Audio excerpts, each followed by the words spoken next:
Shri Swami Samarth निशाराज voice या चॅनलमध्ये तुम्हा सर्वांचं स्वागत आहे। सर्वप्रथम सर्वांना श्री स्वामी समर्थ। स्वामी समर्थ महाराजांच्या कृपेमुळे तुमच्या सगळ्या चांगल्या इच्छा पूर्ण हो अशी स्वामीचरणी प्रार्थना करते आणि आजच्या व्हिडिओला सुरुवात करते। तर आज आपण मार्गशीर्ष अमावस्येची सेवा उपाय ऐकणार आहोत। चला मग सुरू करूया। अमावस्या प्रारंभ 10/1/2024 जानेवारी बुधवार रात्री 8:11 चालू होत आहे व अमावस्या समाप्ती दिनांक 11/1/2024 जानेवारी गुरुवारी सायंकाळी वेळ 5:27 समाप्त होणार आहे। तर या दिवशी आपण करावयाची सेवा सकाळी पंचगव्य संपूर्ण शरीराला उठण्यासारखे लावून गायत्री मंत्र किंवा महामृत्युंजय मंत्र म्हणत आंघोळ करावी। जमल्यास नदी तीरावर अथवा तीर्थक्षेत्री पंचगव्य संपूर्ण अंगाला लावून स्नान केल्यास अतिउत्तम। पंचगव्य अंगाला लावल्या साबण लावू नये। तर या दिवशी घराचा उंबरठा हळदीने सारवून घ्यावा। पाण्यात मीठ, हळद, गोमूत्र, लिंब टाकून घर पुसून घ्यावे।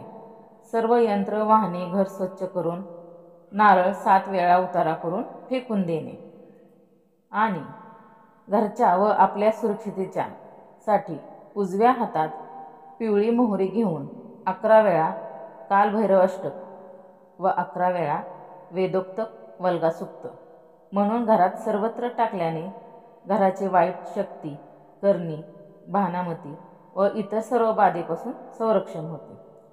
अमावस्येच्या दिवशी घराच्या आजूबाजूच्या सर्व देवदेवतांचा हार, नारळ, खडीसाखर ठेवून मानसन्मान करावा। अमावस्येच्या दिवशी घरातील आजारी व्यक्ती व कुटुंबातील सर्व व्यक्तींचा घराचा व दुकानाचा नारळ घेऊन त्यावर कोरड्या शेंदुराने त्रिशूळ काढून नारळ घेऊन उतारा करावा आणि हळद व गोमूत्र एकत्र करून घराचा उंबरठा पुसावा। आपले वाहन स्वच्छ धुवून त्यावरून नारळ उतारा हा 7 वेळा श्री स्वामी समर्थ मंत्र म्हणून करावा। उतारा करताना वाहन हे जागेवर चालू ठेवावे व नारळ जमिनीवर फोडून हातपाय धुवून श्री स्वामी समर्थ महाराजांना मुजरा करावा। तसेच पांढऱ्या मोहरा वल्गासुक्त 11 वेळा करून त्या पिवळ्या कपड्यात पिशवीत ठेवून पिवळ्या धाग्याने शिवून गाडीच्या इंजिनाच्या आत तारेने अडकून ठेवावे व वाहनास केसारी बांधावी। घर, दुकान, ऑफिस, कारखाना, वाहन यांना असला नारळ, गोरक्ष चिंच किंवा कोहळा बांधणे। अमावस्याला असला नारळ किंवा कोहळा किंवा गोरक्ष चिंच आणून त्यावर श्री स्वामी समर्थ 1 माळ, श्री दत्त महाराजांचा बीजमंत्र 1 माळ, शाबरी मंत्र 1 माळ, नवनाथ मंत्र 11 वेळा, कालभैरव अष्टक 11 वेळा, वल्गासुक्त 11 वेळा, गोरक्ष चिंच, असला नारळ किंवा कोहळे लाल कपड्यात संरक्षण पुडीसहित बांधावे। जर अगोदरचे बांधले असेल तर ते वाहत्या पाण्यात किंवा कचराकुंडीत टाकून द्यावे आणि असला नारळ किंवा कोहळा टांगल्यानंतर कधी कधी खराब होतो किंवा त्यातून पाणी गळते तेव्हा ते काढून कचऱ्यात टाकून द्यावे व त्या पुढील शनिवारी पुन्हा कोहळा असला नारळ आणून लावावे आणि हे नेहमी सूर्यास्त झाल्यानंतरच हा उपाय करावा। आणि मार्गशीर्ष अमावस्येच्या दिवशी पिंपळाच्या झाडाची पूजा केल्यास विशेष फळ मिळते।